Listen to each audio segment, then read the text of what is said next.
Hello,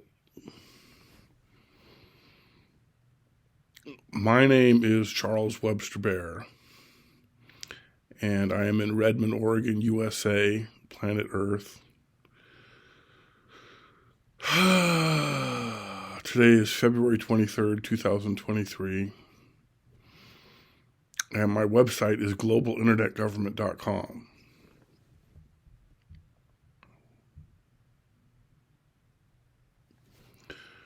So today I'm going to talk about my favorite subject, me. So this is my video autobiography. And hopefully I go over an hour.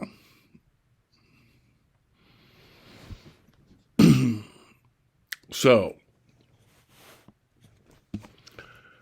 I am an ape on a rock circling a fire. I think. That's my best guess. That's my assumption. That's what I'm going with. And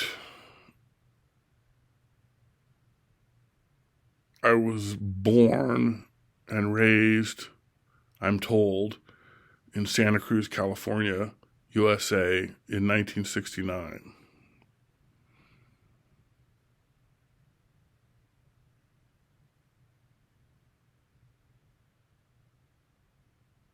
Good times.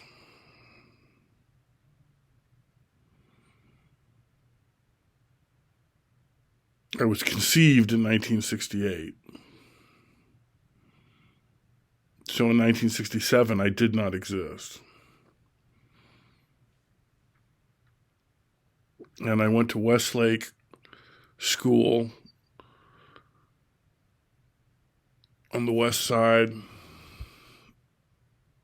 Original West Side represent.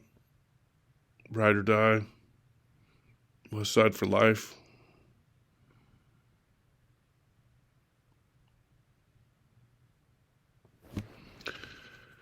And I went to Westlake School for grades kindergarten through 4.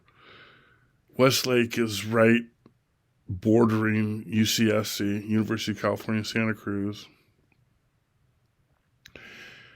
And it was a good time, cruise downtown, hit the beach, whatever, blah, blah, blah, the whole deal.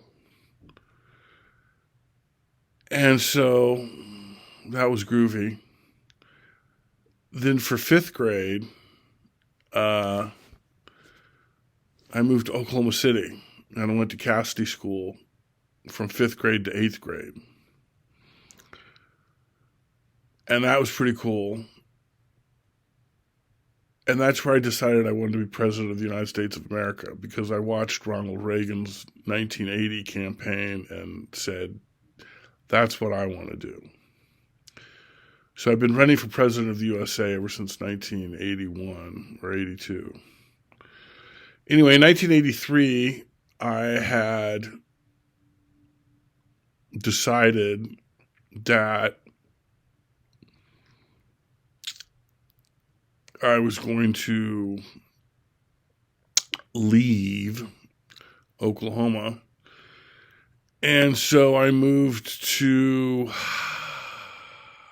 Newport, Rhode Island in 1983 and started going to Rogers High School.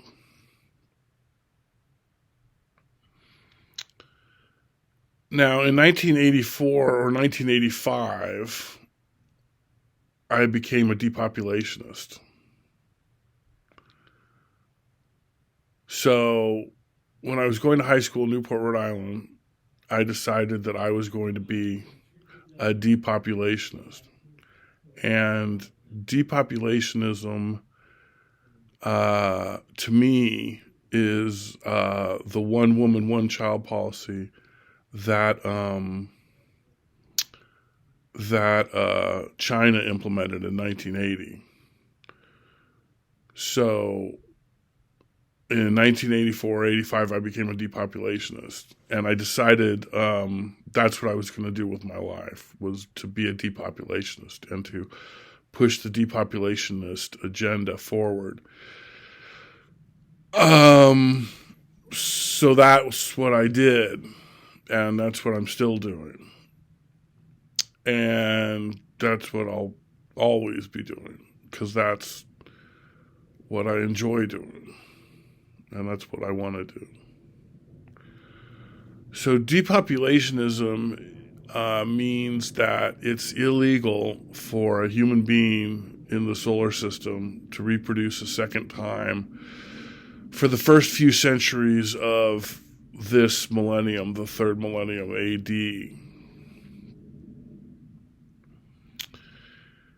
And in my opinion, that's the only way to save the planet. Depopulationists like myself want to create a significant and sustained and immediate decline in the human population on Earth. Because as depopulationists, we feel that if the number of people on the planet is going up, then that's the wrong direction. It should be going down. Depopulationists feel that if the number of people on the planet is increasing, then our standard of living is decreasing and our probability of survival is decreasing. And depopulationists like myself feel that if the number of people on the planet is decreasing, then our standard of living is increasing and our probability of survival on this planet is increasing. So there's a finite amount of resources on planet Earth: fresh water, clean water, air, land. And if we exceed the limits of our species, which I think we have, then that's just all bad news, and it just keeps getting worse. So we don't want to take a chance. We don't want to risk it. We don't have the right to kill the planet. We don't have the right to threaten the planet. We don't have the right to destroy the planet. We don't have the right to destroy the environment. We don't have the right to threaten the environment. But that's what we're doing, and that's a problem. And so we need to solve the problem. And the solution is depopulationism.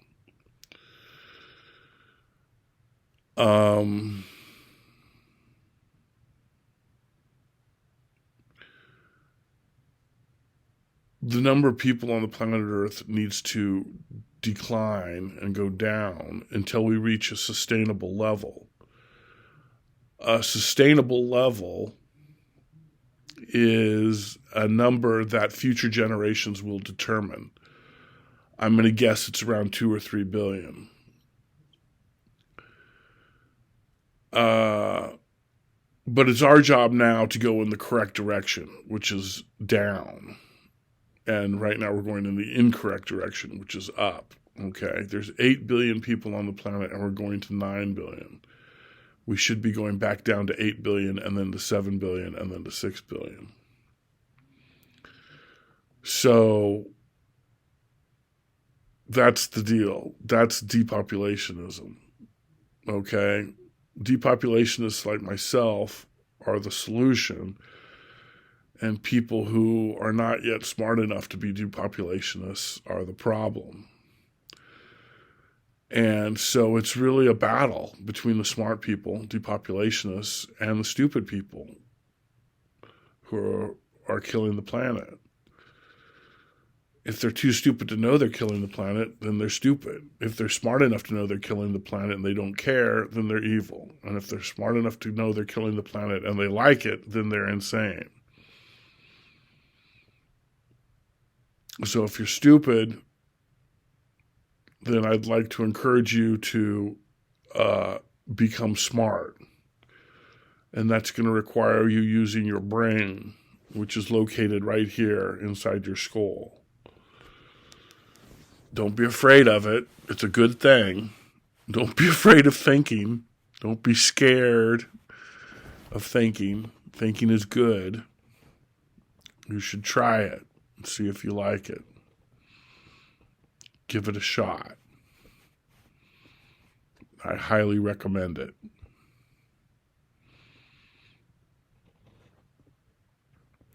So that's depopulationism. So in 1985 or 84, I became a depopulationist. So it was me and China trying to educate the rest of the world on how to live their lives. And we didn't do a very good job. And that's unfortunate.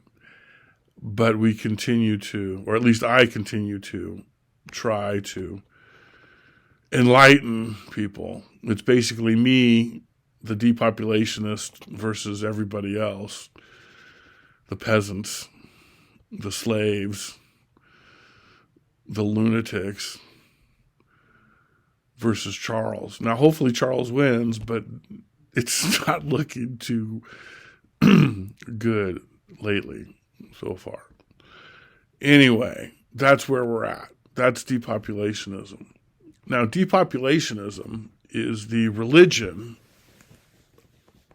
of this millennium, the third millennium. And I recognize that in the second millennium, the last millennium, the second millennium AD. Now we're in the third millennium AD. And so in the last millennium, I recognized that the religion for this millennium, the third millennium AD, is depopulationism.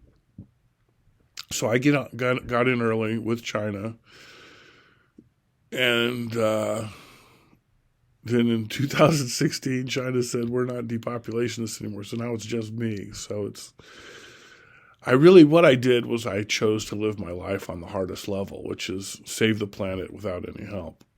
So that's where I'm at. And I'm enjoying it. It's been a really enjoyable ride so far. I've had a lot of fun, learned a lot of things, had a lot of good times. Basically, I've lived my life. I'm 54. I've done everything I want to do. I've said everything I want to say. I've been everywhere I want to be. I've met everyone I want to meet. I've thought everything I want to think. I've smelled everything I want to smell. I've tasted everything I want to taste. So basically, I'm 54. I've lived my life. It's been a great life. And I'm just trying to help, future generations, because they'll probably be interested in saving the planet as well. So I think I've got some good, hard-earned advice to let people have if they want it. Apparently they don't want it, but that's okay. It's all good in the hood. Okay, so anyway, that's depopulationism. And I want to hit this really hard because it's basically who I am and what I've become.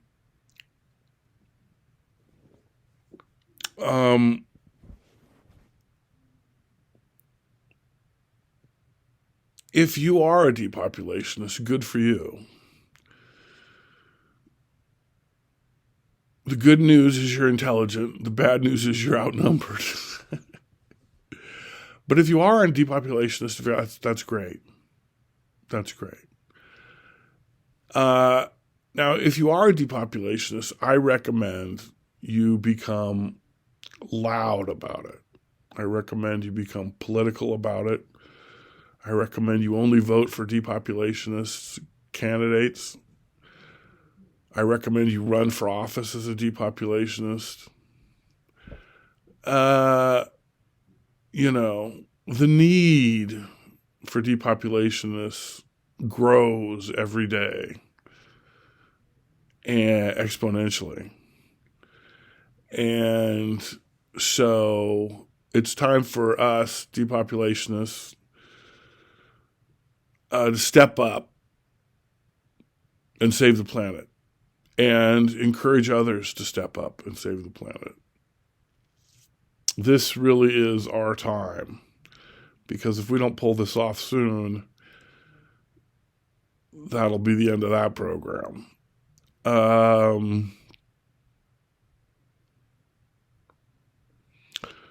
So I'm an evangelical depopulationist. Really, I'm recruiting. I'm trying to, get people behind this because it's really the only logical and fair way to save the planet. And I've made lots of videos on how we got here, and though that's all well and good, but the fact is we are here, and we need to get the hell out of here safely in one piece. And depopulationism is the only way I can see us doing that.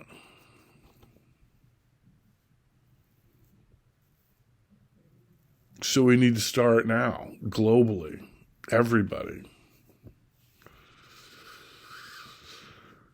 And I don't understand how people haven't figured this out yet, In 1985, I didn't understand how people hadn't figured this out yet. People outside of China. Now it's 2023, and people still haven't figured it out, including the Chinese. We're going backwards. That's the wrong direction, man. That's the wrong direction. We need to be going forwards and upwards at a lot quicker a clip. We need to increase our speed forward and upward substantially. And that's depopulationism. Now, I can sit here and talk about depopulationism for forever, and I will. But I feel that for this video, I've made my point about depopulationism. So I feel that for this particular individual video, I've successfully conveyed to the viewer, you, what my opinion of depopulationism is. So I'll shut up about depopulationism for the rest of this video.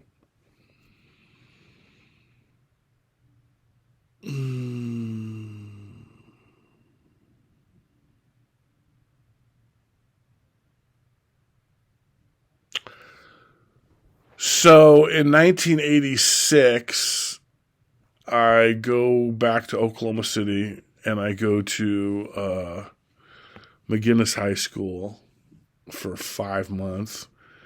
And then in 1987, I'm still in Oklahoma City and I go to John Marshall High School for 5 months. And then I graduate high school and now I'm free. I'm an adult. I can do whatever I want. I'm free, finally. Took forever. And so I go to Maui.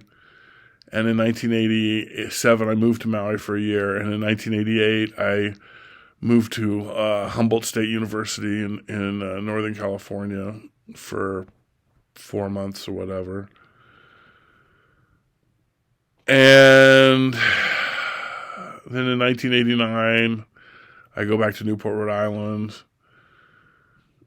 And then I go back to Maui. So basically, in 1985, I'm telling everybody in Newport, Rhode Island about depopulationism. And they're like, yeah, whatever. In 1986, I'm telling everybody in Oklahoma City about depopulationism. And they're like, yeah, whatever. In 1987, I'm telling everybody on Maui about depopulationism. And they're like, yeah, whatever. In 1988, I'm telling everybody in Northern California about depopulationism. And they're like, yeah, whatever. In 1989, I'm telling everybody about depopulationism in Newport, Rhode Island and Maui, and they're like, yeah, whatever. So in 1990, I'm back on Maui. I've been a high school graduate for 3 years, and I haven't really done any college. So I'm getting pressured to go to college, but I'm not leaving Hawaii. And so the compromise was for me to go to college in Hawaii. So I did. And I went to college at the University of Hawaii in Hilo on the Big Island of Hawaii from 1990 to 1994. And it was great. It was fantastic. I had a great time. I'm not sure I learned anything, but I guess in college that's beside the point. But anyway, I had a great time in college. I love the Big Island. I spent the entire time there telling everybody about depopulationism, and they were all like, yeah, whatever. And then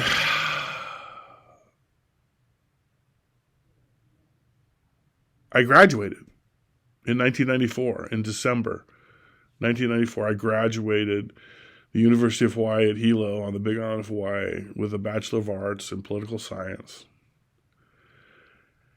And I went home to Oklahoma City, and I had to make a decision. And this was the only decision I ever made in my life. In January 1995, I had to make a decision. And I've only made one decision in my entire life, and this was the decision. Now, my grandfather was born and raised in Cupertino, California. And my father was born and raised in Palo Alto, California. So I'm a third generation Silicon Valley. And in 1995, it was very clear to everybody that a lot of people were making a lot of money with this new thing called the internet in San Francisco. And that was what I wanted to do.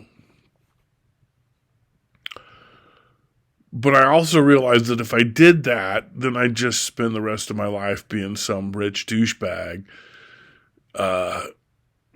sailing around on his yacht. And that wasn't who I was. That wasn't my mission in life. That wasn't depopulationism. So I had to choose. I had to make a choice. I could either go to Santa Fe, New Mexico and save the planet, or I could go home to San Francisco and get rich and be a rich idiot for the rest of my life, just playing golf and, doing whatever. Or I could go to Santa Fe, New Mexico and continue to be a depopulationist and continue to do the right thing and continue to save the planet. So I had to make this decision. It's the only decision I ever made in my life. I've only made one decision in my life. And this was the one. I had to decide, what am I going to do? And it was a hard decision. It took 3 or 4 days for me to think about it and figure it out. But I made the right choice. I decided to go to Santa Fe and save the planet and be a depopulationist. So this is when I officially became a depopulationist. I became a depopulationist in 1985, but I didn't officially become it until 1995. So in 1995, I moved to Santa Fe, New Mexico, and I officially became a depopulationist. And now I officially devoted my entire life to this cause. I've been doing it for 10 years, but I've been doing it as an amateur. So now I'm doing it as a professional.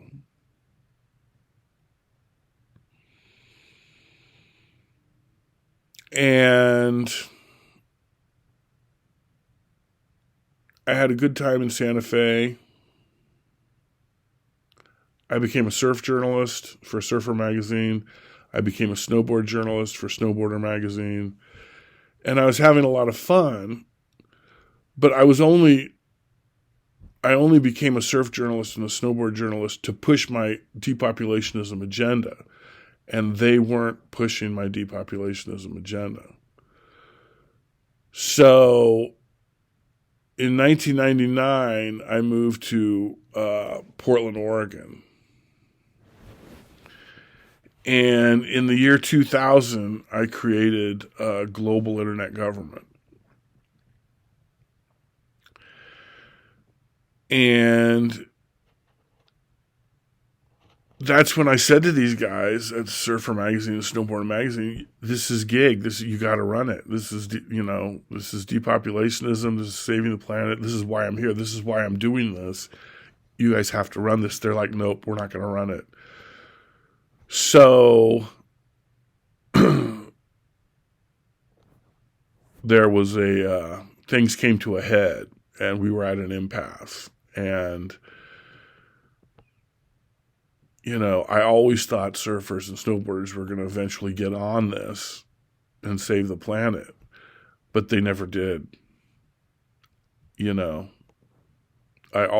got into it in 95 and 96, thinking surfers and snowboarders are going to get on this depopulationism and help me save the planet. They never did. I thought for sure they would, and they never did. So then when I created Gig, I was like, you guys have to run this. And they're like, we're not going to run it. And I'm like, this makes no sense. And so there was a parting of the ways, and I stopped being a journalist, and I started running Global Internet Government. So I created Global Internet Government in Portland, Oregon in the spring of 2000. And basically, I created Gig as a world government in order to push my depopulationism agenda. In order to push my depopulationism agenda onto the rest of the world. I figured, okay, take over the planet with a world government, then force the planet to stop reproducing, then save the planet, and then everybody's happy. And it's all good. Well, that didn't work either. Yet, unfortunately. But anyway, let's take a look at Gig. Okay. We know that I'm a depopulationist. We know that I want everybody to be a depopulationist just like me.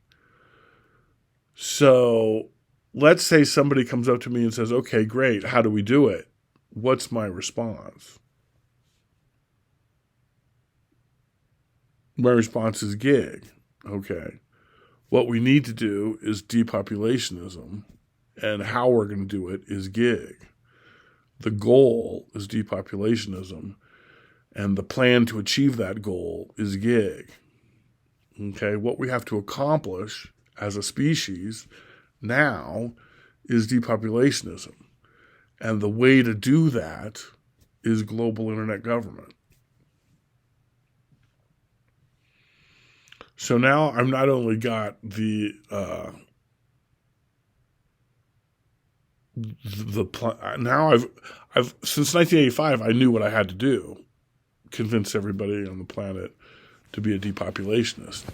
Now I knew how to do it with global internet government. Okay. So we talked a lot about depopulationism, and I think you understand what I mean by that word. Now we're going to talk about Gig a lot, and hopefully you'll understand what I mean by the word Gig. Okay. Now, there is a world government on the planet Earth right now. It's called the United Nations and the International Monetary Fund. The International Monetary Fund is the financial arm of the world government, and the United Nations is the other arm of the world government.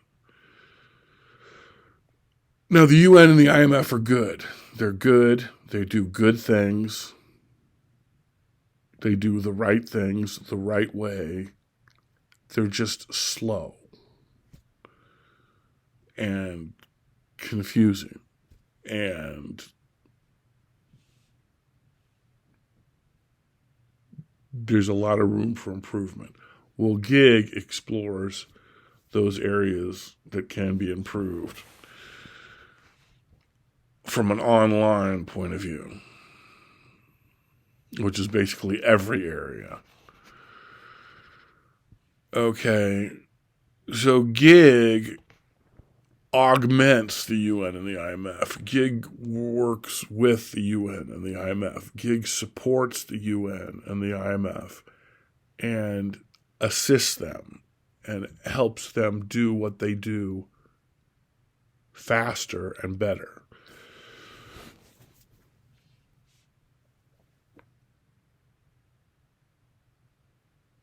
So if you say, oh, I don't want a world government, well, we've had a world government since World War II. So it doesn't matter what you want. And so gig is a social network and a media outlet also. And it allows everybody on the planet to contribute to and participate in the world government. It simplifies matters down so people can understand how the UN and the IMF is affecting their country, and allows them to have a voice. And it allows them to, be part of the process of governing their country from a local standpoint and from an international standpoint. Gig is the evolution of the world media. Gig is the evolution of government.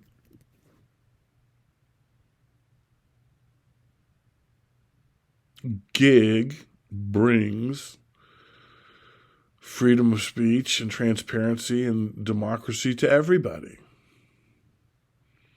whether they want it or not.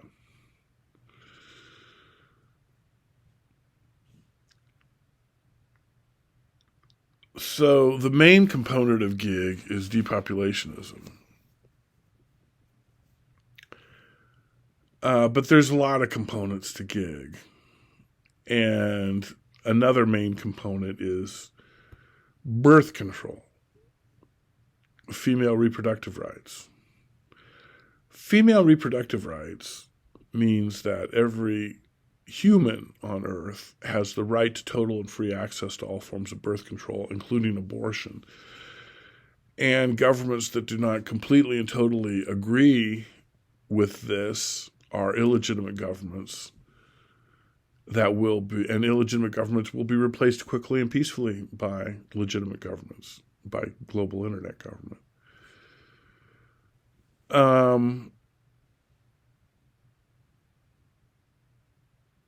Gig allows people to vote online, not officially for their own government, but there's lots of different kinds of voting, and there's lots of different kinds of soft voting. And gig also is working in the monetary area called Fog Bank. We'll get to that eventually here in this video, but not right now. But anyway, so gig is important. It's necessary. It's inevitable. It's totally transparent. And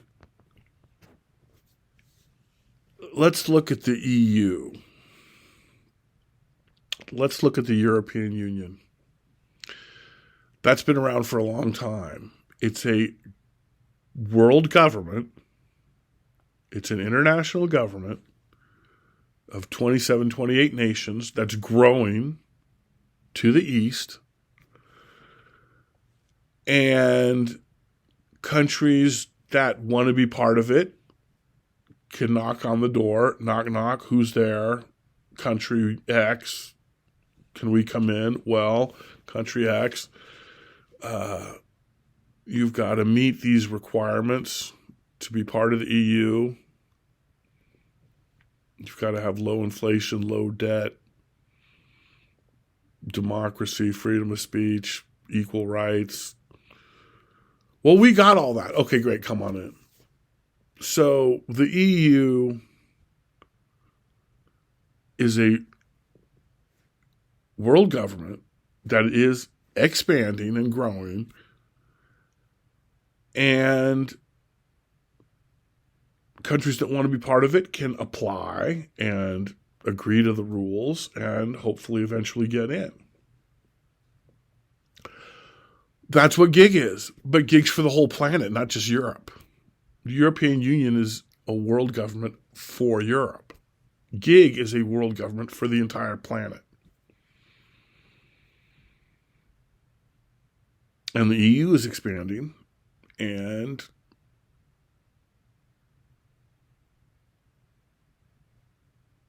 hopefully gig will expand. I mean, gig wants to turn North America, Central America, and South America into one nation. Muy bueno.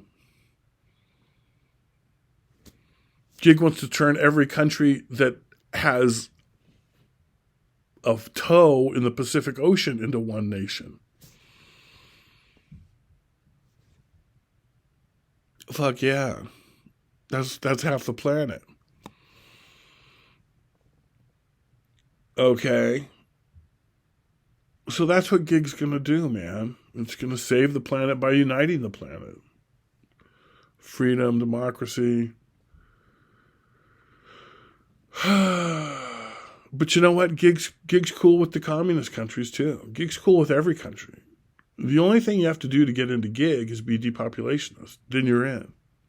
All the other technical, financial BS we can work out later. Those are just minor details.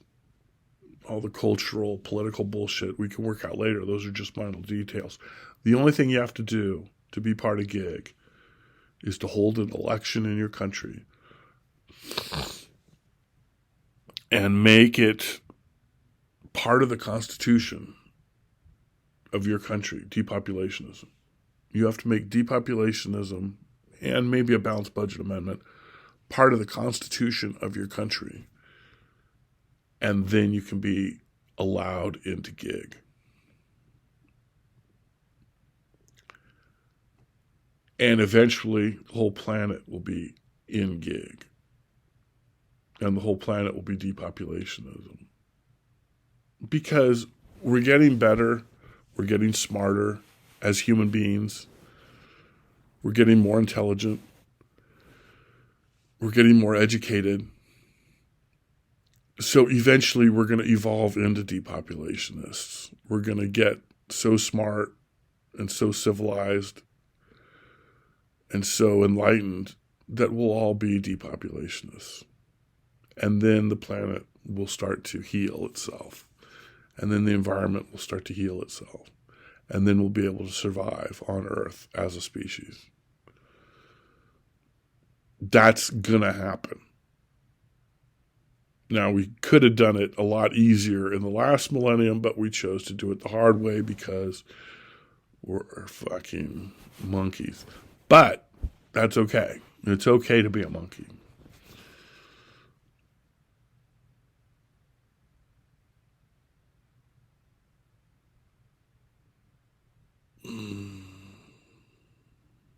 Love those monkeys. Love them. They're great.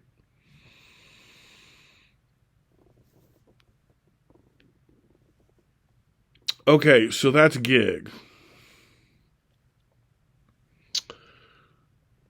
So we talked about gig.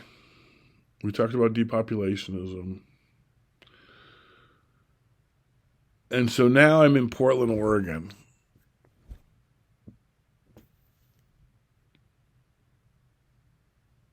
And in 2002, I moved to Chinatown. And that was good times. Lots of fun. So now I'm in Chinatown, in downtown Portland, Oregon, 2003, 2004, 2005, 2006. I spent over 4 years in Chinatown in Portland, Oregon, 2002 to 2006. And it was a lot of fun, man. I had a great time there. Fifth and Davis. I lived on the 4th floor, or the 5th floor, on 5th and Davis. And I hung out at Backspace, which was great. Went to a lot of good shows, played a lot of good video games, drank a lot of good coffee, played a lot of good chess. And it was just awesome. It was awesome. You know, and I talked to everybody about global internet government and depopulationism, and they were like, yeah, whatever. And I'm like, no, man, this ain't whatever. This is the shit. And they're like, yeah, whatever. And I'm like, okay, whatever. So then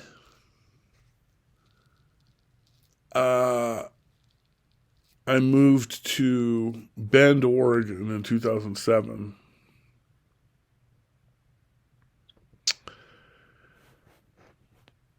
And that was really great. Bend's great. It's fantastic. It's a great town. And I hung out in Bend and had a great time. And I told everybody in Bend about depopulationism and the global internet government. And they said, yeah, whatever. And I was like, man, motherfuckers just don't get this shit. And so in 2012, I ran for Bend City Council unsuccessfully as a libertarian. And I am a libertarian. I'm for less government and more freedom.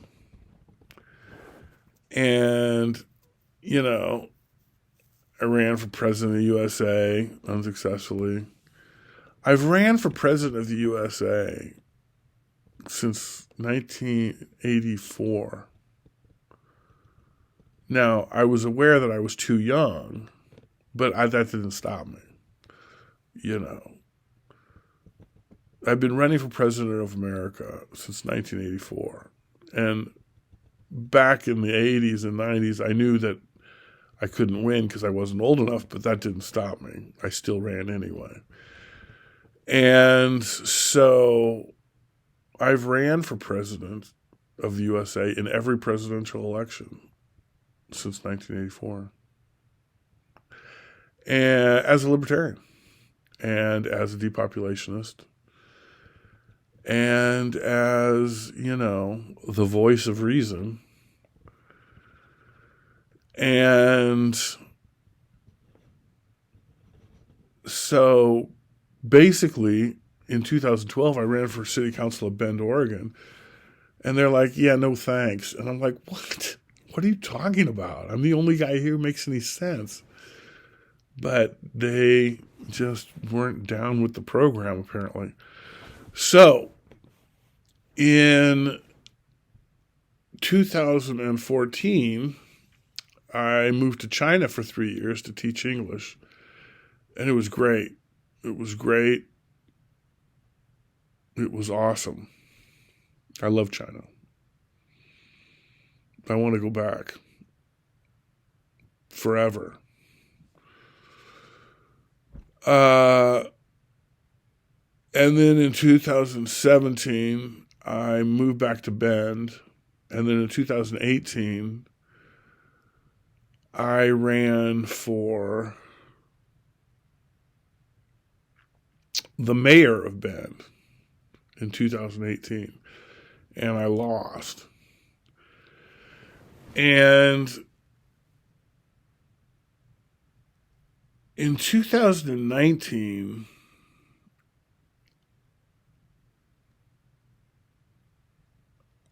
that was a big year for me. 2019 was a big year for me for a lot of reasons. One of the reasons 2019 was a big year for me was that I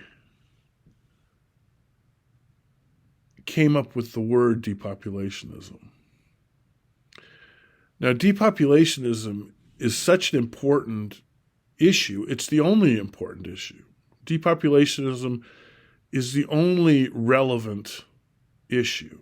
It's the only relevant topic. Depopulationism is the only thing that matters. Everything else is insignificant. So something that's that crucial and that important needs its own word, you know. There needs to be a word for this. If it's so important and so huge, and it is, then it has to have its own word so people can say it and know what they're talking about. So in 2019, I realized this finally, and I came up with a word for it, and the word was depopulationism. Now, people probably came up with that word before me, and it may or may not have had similar meaning. So I'm not saying I invented the word, but I'm saying I came up with it. And if, lots of other people came up with it before me, good for them. Congratulations. Well done. But I came up with it in 2019. I'm not saying I invented it. I don't know if I invented it. I probably didn't. But I came up with it, and I defined it, and I used it. And that was a big step forward. That was a major turning point in my ability to convey this message to other people. And so that was a big thing that happened in 2019. And there were a lot of big things that happened in 2019. One of the big things that happened in 2019 is I moved from Bend to Redmond. Now, Redmond's only about 20 minutes north of Bend, so it wasn't a very big move. In fact, they're pretty much the same city. So that wasn't a big move, but it was a big move for me because I like Redmond better than Bend. It's mellower. You can park. It's just a better vibe. So that was a big step up for me. And so those are two things that happened in 2019. But the most important thing that happened to me in 2019 was I came up with my own cyber currency.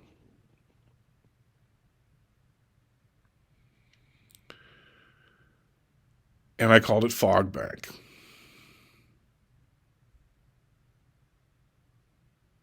And I was sitting on the beach in front of the boardwalk in Santa Cruz, California in October 2019,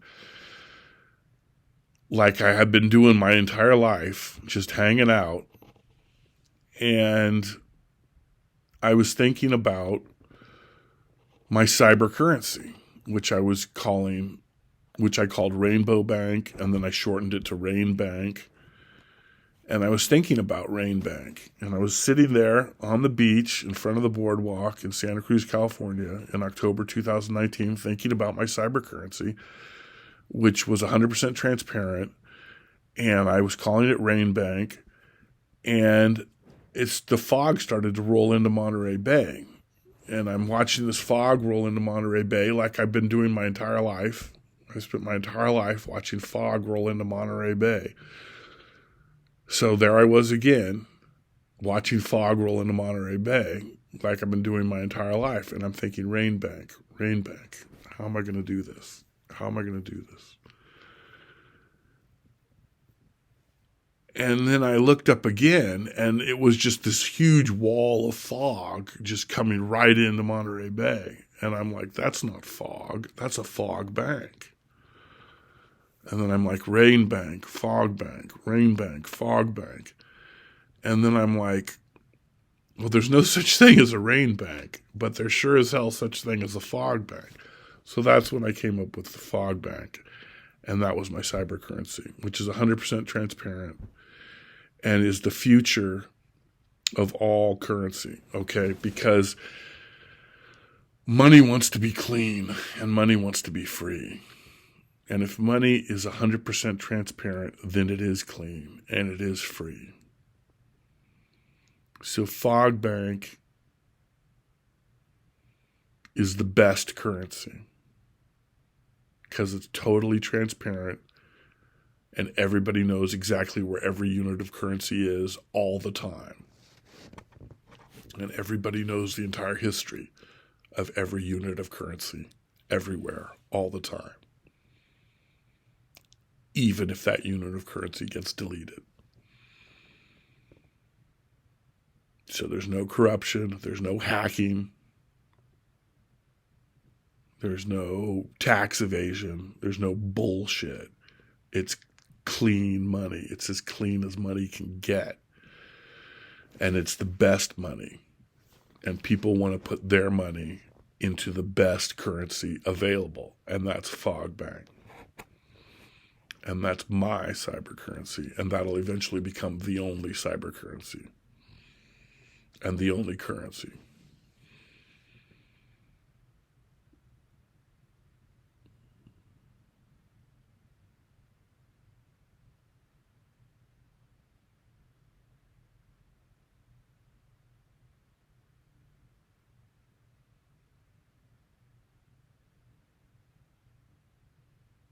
Now, fog bank and gig are totally separate. Totally separate. Totally different. Totally separate. I own 100% of gig and always will. I own 100% of fog bank and always will.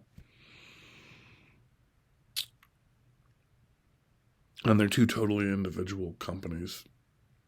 Totally separate.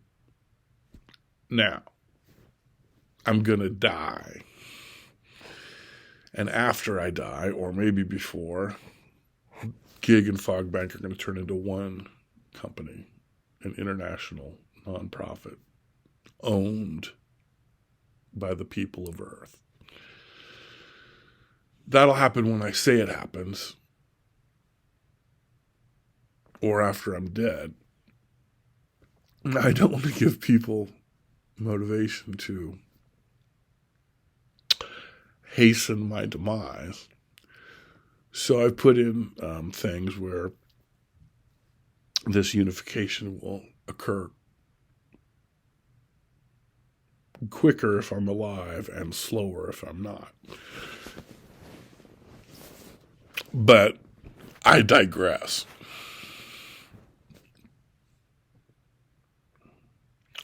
So 2019 was a big year for me. Big year, a lot of stuff going on, a lot of stuff going on, a lot of stuff happening. And I also noticed that we're about to go over an hour, which was great because I want to go over an hour. Anyway, so gig, fog bank, 2019. Okay, so now it's 2020. And I'm in Redmond, Oregon, and I'm running for mayor of Redmond, Oregon, unsuccessfully. Now it's 2022, and I'm running for mayor of Redmond, Oregon, again, unsuccessfully. Now it's 2023, and I'm running for mayor of Redmond, Oregon, again next year, hopefully successfully. And I'm also running for President of the United States of America next year, 2024, hopefully successfully. I'm running 2 campaigns.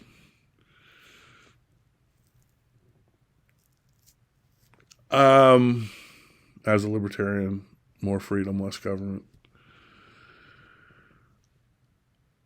But here's my message for the voters of Redmond, Oregon, USA.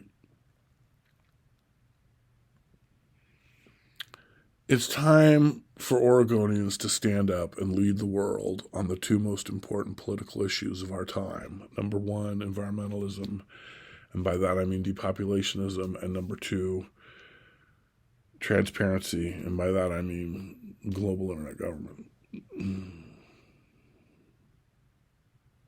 It's time for the voters of Redmond, Oregon to stand up and lead the world and save the world by example, by turning their government into the correct form of government, and then looking at the rest of the planet and saying, okay, we did it right, now you can too. We've shown you how to do it right, now you can too. And we're here to help. So, vote baer 24, baer for mayor 24. Please vote for me, Charles Webster Baer, for President of the United States of America in 2024 and 2028 as a libertarian, more freedom, less government. It's time for the American people to save the planet. It's time for the American people to lead the planet by example. Depopulationism, global internet government, total transparency, freedom of speech, etc., etc. Okay? So that's where we are now. But let's back up to 2022. 2022 was an interesting year for me, and I accomplished something that I'd like to talk about right now.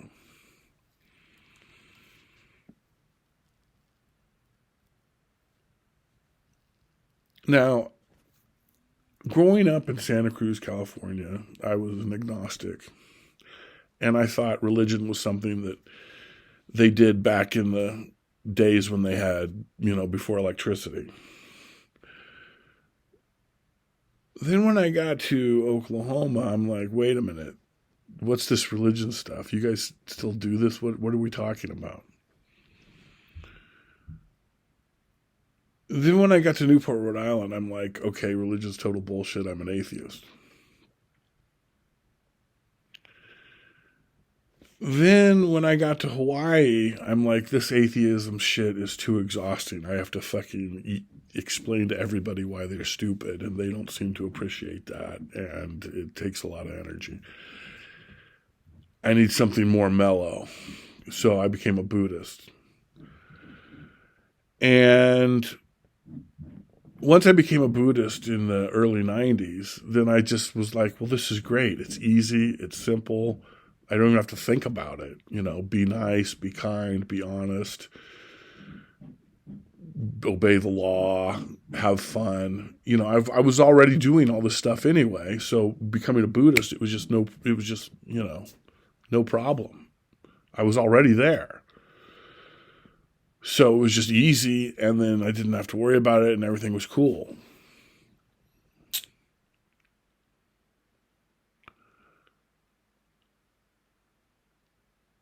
So I've been a Buddhist ever since.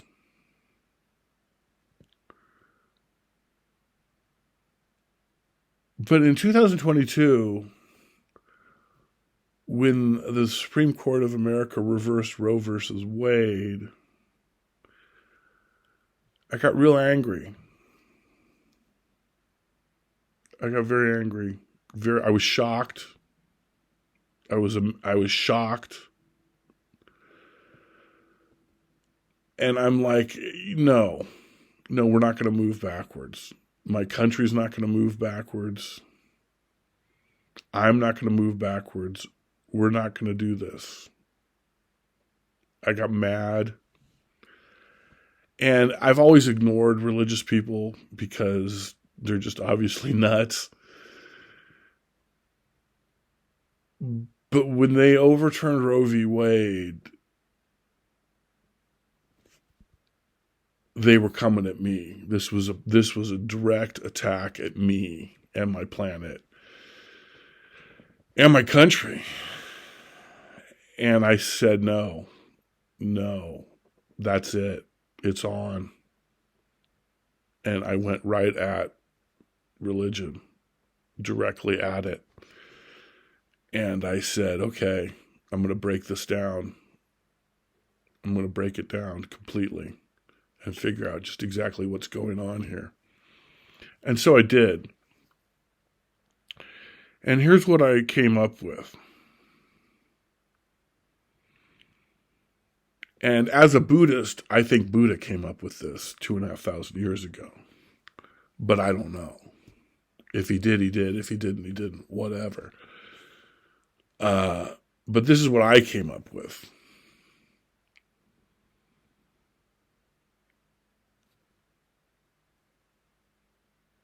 The soul is what you are if the universe does not exist. So the universe probably exists. In fact, there's probably a 99.99999 repeating percent probability that the universe exists. We assume the universe exists, as we should, and it probably does. And if the universe does exist, then we're all part of the universe, and that's great, and blah, blah, blah, and this and that. However, if you're going to get philosophical, and That's what religion is. It's philosophy. You're going to have to break it down completely. And you know that you exist because your thoughts exist. I think, therefore I am. Descartes.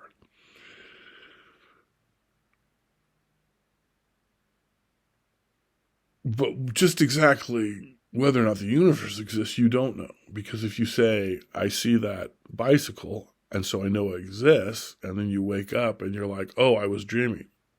I saw that bicycle, I thought it existed, but it didn't. Then you realize that your senses can deceive you. Your perception of reality is not always accurate.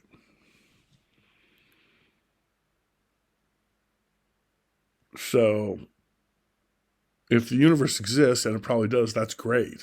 However, you can't know that. You can only assume that. And you do, and you should, and that's cool. However, if the universe does not exist, then what are you? You're not part of the universe because it doesn't exist. So what are you? You're the soul. So I think Buddha invented the soul, and this information traveled east to China, where they were intelligent enough and sophisticated enough to understand what he was saying, and they had a language that could explain what he was saying. And they created Buddhism. And then this information went to the West, where it eventually arrived in Jerusalem, where they were not intelligent enough, not sophisticated enough to understand it. They didn't have the words to describe it, and they misinterpreted it, either intentionally or unintentionally, twice. The first time was Christianity, the second time was Islam.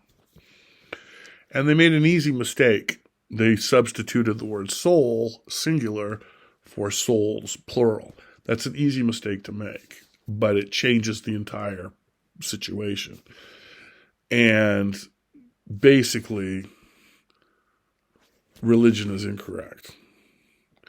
And most of us understand that because most of us understand the difference between fairy tales and ghost stories and walking on water and turning water into wine and magic tricks, and the difference between that stuff and reality. So most of us already realize that religion is bullshit, but this proves it. And so I came up with that in 2022. And it took me a long time to figure that out, but that's only because I just didn't care about it and I wasn't thinking about it. And when the Supreme Court reversed Roe v. Wade, I'm like, okay, that's it. I'm going to hammer these motherfuckers until they're gone. And so that's the hammer that we can all use to make sure that there is a separation of church and state in America and on the planet forever. And so it's a very large hammer. It's a very well-built hammer, and everyone is available. Everyone has the right to use it whenever and however they want. It's logic. It's common sense. It's scientific. So, rock on. So that's me. That's Charles Webster Baer. And this is my autobiography, my video autobiography, my official video autobiography. I've gone over an hour, which is great. It's black and white because that's kind of cool. I've gone over an hour. So now you know who I am. Hopefully you vote for me. You can write me in. Hopefully you support me. Hopefully you make your own video where you talk about your own opinions on depopulationism and world government and stuff like that. Hopefully you get involved politically on a local level and on an international level. Hopefully you get motivated to make the world a better place. Hopefully we can all work together, because there's a lot of common ground here. There's more common ground than we need. There's more common ground than we're aware of. There's a ton of common ground out there for all of us to move forward as a species, as a civilization, as a planet, and we will. And these are some ways that I think that we can move forward on this quickly, peacefully, happily, legally, logically. And so this is who I am now, 2023. And, I don't think I'm going to get a whole lot better as time goes on, but maybe I will. We'll see. But thank you for watching. Please comment in the comments section. Please give me a phone call or an email. My information's on my website, globalinternetgovernment.com. Please communicate with me on Facebook and Instagram and Twitter. And thank you very much. I love you. I love everything and everybody all the time. And I hope that you're well. I hope that you're doing good things. I hope you continue to be well and continue to do good things. And peace and love from Central Oregon to the entire universe. And that's about all I got. Adios.